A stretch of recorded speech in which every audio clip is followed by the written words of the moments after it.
నేపథ్యంలో ప్రజలందరూ అప్రమత్తంగా ఉండాలని, అవసరమైతే తప్ప బయట రావద్దని నగరపాలక సంస్థ అధికారులు, సిబ్బంది అందరూ ప్రజలకు అందుబాటులో ఉండాలని కమిషనర్ ఎన్ మౌర్య తెలిపారు.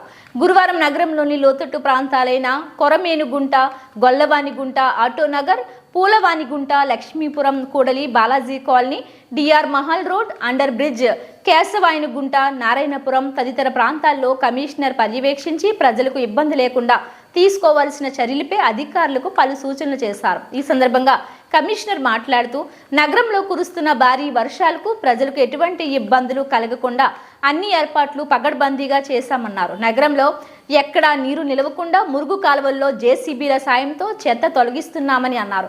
నగరంలో అండర్ బ్రిడ్జిల వద్ద నీరు నిలిస్తే తొలగించేందుకు మోటార్లు సిద్ధంగా ఉంచామని, పోలీసులు సహకారంతో బారికేడ్లను ఏర్పాటు చేశామని అన్నారు. ఎక్కడైనా చెట్లు కింద పడినా కొమ్మలను తొలగించేందుకు సిబ్బందిని సిద్ధంగా ఉంచామని అన్నారు.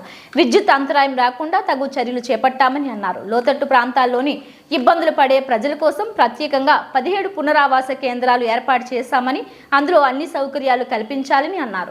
వర్షం అధికంగా ఎక్కువగా కురుస్తున్న నేపథ్యంలో ప్రజలు అప్రమత్తంగా ఉండాలని, అవసరమైతే తప్ప బయటకు రావద్దని అన్నారు. ప్రజలకు ఎటువంటి ఇబ్బందులు కలిగినా వెంటనే హెల్ప్ లైన్ నంబర్లను 08072256766 9008222909 సంప్రదించాలని, తమ సిబ్బంది 24 గంటలు అందుబాటులో ఉంటారని అన్నారు. కమిషనర్ వెంట డిప్యూటీ కమిషనర్ అమరయ్య, మున్సిపల్ ఇంజనీర్లు Tulasi Kumar, Gomathi, health officer doctor Yuva Anvesh, DSP Ramakrishna Achari, tahsildar Bhagyalakshmi, revenue officer Sethu Madhav, Ravi, town planning, revenue అధికారులు, సిబ్బంది పాల్గొన్నారు.